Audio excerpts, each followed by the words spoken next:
So unfortunately, it's time for me to stand on business because I always say that everyone should pull on the characters they love most, even if it's not the smartest thing, because these games are about having fun ultimately. Even if it's the smartest to pull on Anniversary, Tanabata, Worldwide, Golden Week, etc.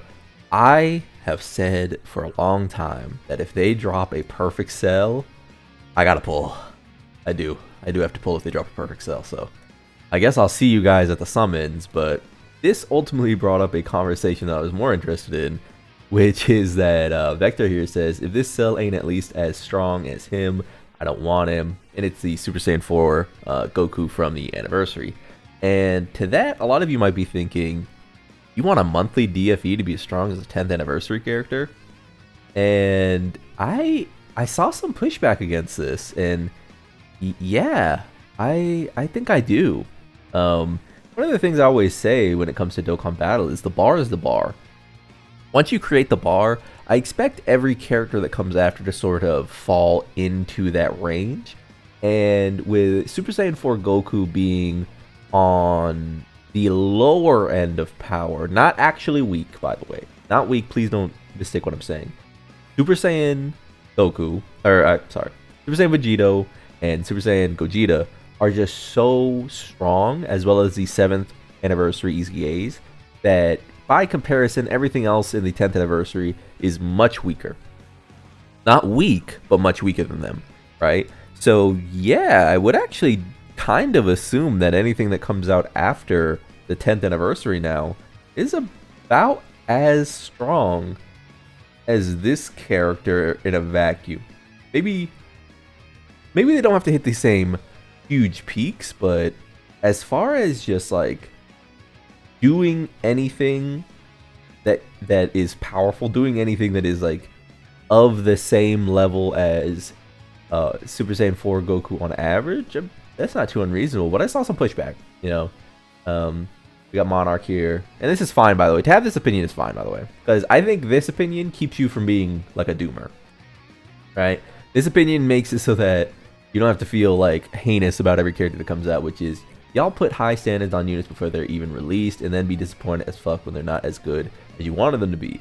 You're asking for Perfect Cell and monthly DFE to be as good as the Anniversary unit that came out in late January. This is fair. However, I will say that I always talk about, like, if you haven't played other gacha, if you haven't played other this or that, one of the interesting things about gacha games is that they're always trying to one-up themselves. They do like one-upsmanship, which means that one thing comes out, the next thing incentivizes you to pull, the next thing incentivizes you to pull, and ad infinitum. Dokkan works, which is why Dokkan is actually a pretty free-to-play game. Dokkan works by taking a new character and essentially just saying, like, okay, this is the Anniversary character, he'll be good for like 6 months. Which is very much not the case that we're used to when it comes to if you play like a lot of gacha, right? You know, I had someone say in the last video I posted that, like, I must have got crazy lucky to have, you know, 2,400 or 2,500 stones right now, because like during the 10th Anniversary, since there was like 6 characters. And to that I say, I mean, yeah, I posted my summons, or at least some of them. I posted them while I was doing them. Like, I got really lucky. I think I didn't spend more than 800 stones in the entire Anniversary. Definitely not more than 1,000, I think, like off the top of my head. And I was posting on Twitter about it. I was posting on, I think I did a summon video. I just got really lucky, and that's the great thing about Dokkan, is you can get really, really lucky. And now that there's pity, you can get a pity summon out of it, right? And you can essentially play the game on a free-to-play loop so long as you only play during the, you know, big events. That said, is there something wrong with wanting every character to sort of exist within the bar? Because ultimately, I think Kid Goku, because I asked this in the last video, Kid Goku was worth pulling, and I'd say that if you love TURs or like you want to keep your TUR box strong, Kid Goku was actually a must pull, surprisingly. But most people didn't. He didn't hit top grossing, right? I don't think that matters in the grand scheme of things, but if you wanted to talk about like objectivity, we now know that Kid Goku is the TUR bar. So if they're gonna release a monthly TUR here, an April 1st TUR here, and we get some dog shit, it's gonna look really, really weird. And I say this as someone who defended Super Saiyan 3 Vegeta, like Daima Vegeta, right? You know, I say that as that because I don't think Daima Vegeta is good for the newest, hardest content possible, but he's extremely good in essentially everything else, right? Like he's essentially good in like formidable foes and the red zones that we have. So I don't know. Let's see. So I mean, half the NA units themselves are flat out too weak. So yeah, I would hope he is good as the weakest acceptable on. And here we see the truth get into a conversation. And this is the one I actually want to talk about. Is this like Street Threat here. So after the anniversary units will be too weak next year and the year after, just like during the 9th anniversary, 8th anniversary, 7th anniversary, etc. Get it? The 10th anniversary was the same as always. I super agree with this. The practice having precedent doesn't make it good or fun when half the anti-characters are following DFEs feel like afterthoughts. The strength gap last year also did not stop the lesser anti units from still feeling like universal killers until Tanabata. The lesser it's this year have less of that aura, if you ask me. I would say that I agree with this up to this point. I think the issue with the 9th anniversary comparatively is that the 9th anniversary didn't feel that hard. None of the content really did. I say that as someone who pulled and played the entire time. I got a JP account and I farmed it up before the anniversary and played on it. But yeah, the Gammas were routinely solid in some max, is true. Broly and Gogeta super easily got touched up there too. That's true. The 4. You know why I'm specifically mentioning Cellmax to you? No, I don't. Oh yeah, and then they go into this where it was like Cellmax. He says Cellmax is giving a fight. They caught him. They caught him lacking. They got him. Yeah, it was in response to Alan. Must have taken me a bit longer than fair. My Tanabata was definitely calling it number 2 with Evo and Blue and number 1 though. And I'm gonna keep going down this because I do want to see something quickly. Give me 1 sec. Sorry about that. Had to handle something real quick. I wanted to open a tab here, but I didn't have it open at the moment. But you know, Emma says Kid Goku set a very clear power standard. He simply just doesn't have some pieces. Cell could have a very strong villain leader skill, so bare minimum there's no excuse for at least Kid Goku level. And I agree with this, right? Look at the categories. Worldwide Chaos has routinely been a team before. Androids and artificial life forms are a little but artificial life forms certainly has a lot of good characters on it. If I peep into here, it had Cellmax last year, has the Boos typically here, another Boo right here. You know, so artificial life forms could definitely be a very powerful team if they wanted it. Don't forget that we have some major easy A's in the pipeline for Android / Cell Saga. I mean, you're talking about find them actually. You're talking about the goats. Yeah.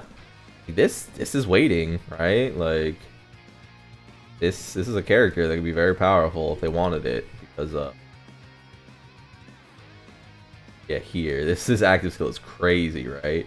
So we'll see about that, but yeah, definitely some very powerful things happening here. It could be a transformation boost lead, it could be a power absorption lead, it could be a target Goku lead.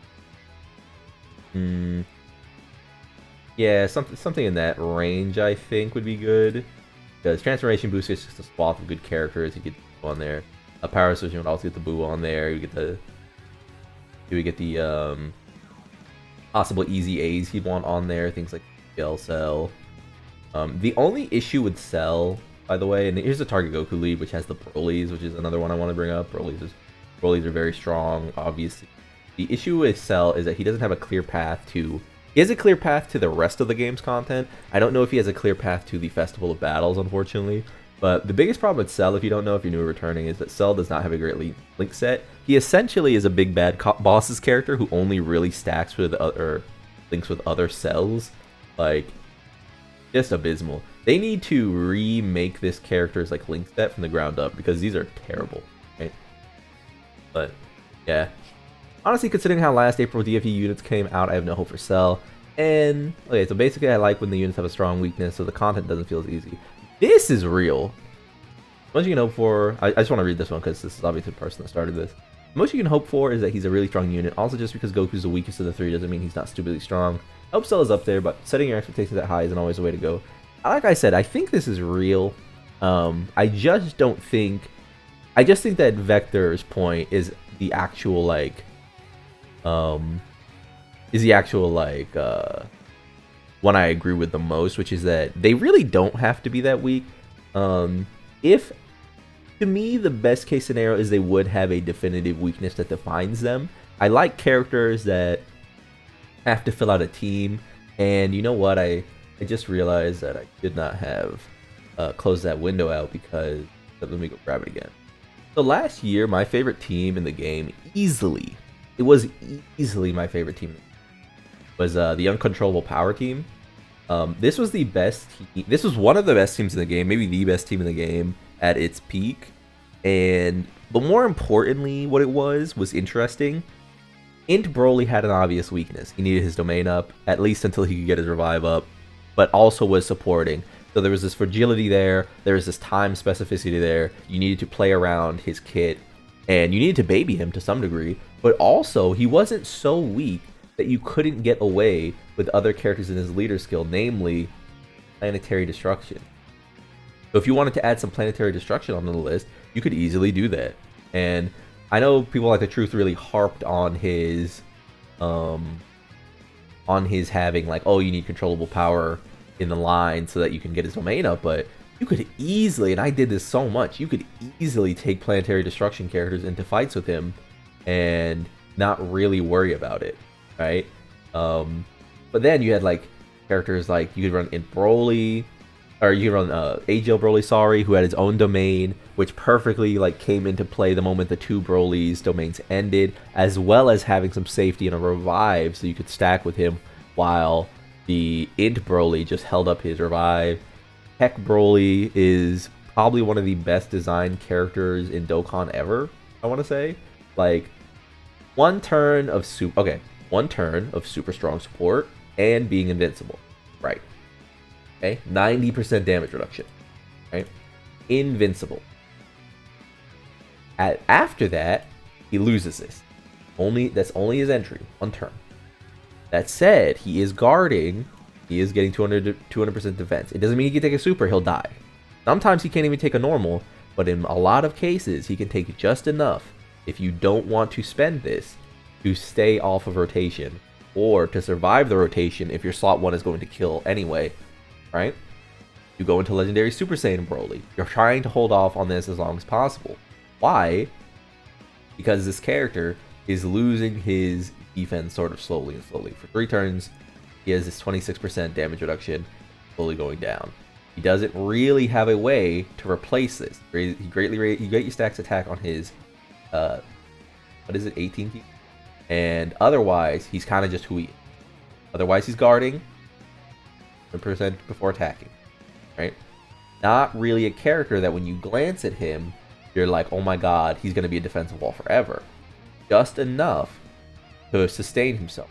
Well as when he loses his guard after attacking, is right here, before attacking, or he gets the guard before attacking, he gets 200%. When he loses this, he still has this 24 key that interrupts the attacked enemy, right? So he can still protect himself. I think this character is like a masterclass because he's not just completely invincible, like this, brainless unit that you can just do with what you want.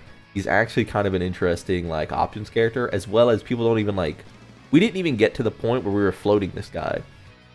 For the longest time, fights were so short, comparatively, that you weren't really floating this guy off and like trying to sustain his damage reduction turns. And that's like important, right? Janemba had obvious weaknesses, or he wasn't like a perfect character. He's very strong. He definitely was like weirdly underrated for some reason. Then Uncontrollable Power could run things like Buuhan. It could run things like this Buuhan. It could run things like this Fat Buu. Run like Cell Max. It could get away with Cell Max still, honestly. Like, it was just such a team of options and interest and so many ways to play it. And it brought back a lot of characters because there's just such a safety net with this character's incredible levels of support and domain. I don't know.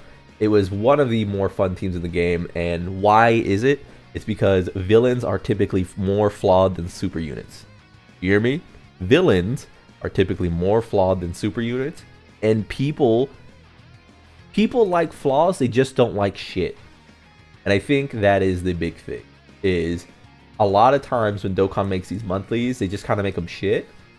Instead of giving them flaws, but like giving you that like chance of a huge upside, right? Like I think that SSJ3 Vegeta, like Daima Vegeta, is flawed, but I don't think he's shit.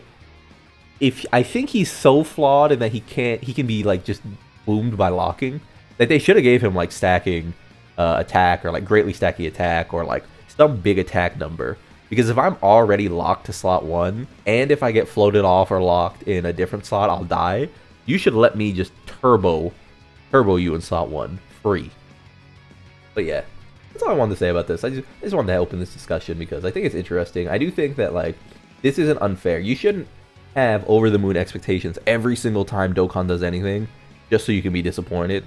But you should realize that like once they set the bar of power, you would hope they like uphold that bar until at least like the next major anniversary. I consider every monthly should be at the level. Every monthly should be just under the level of the last major anniversary or major celebration, and the next major celebration can be like the new jumping point. All right. So until we get to Tanabata, I kind of would hope that every TUR looks like Kid Goku, at least to some degree. They can be flawed, but you know, villains really need this win. Villains need a great part 1 and then a great LR in April. And if they don't get it, it's gonna be really dicey. With all that said, I've been Lone. Like if you like the video, subscribe to join the club. We all gonna make it, and peace.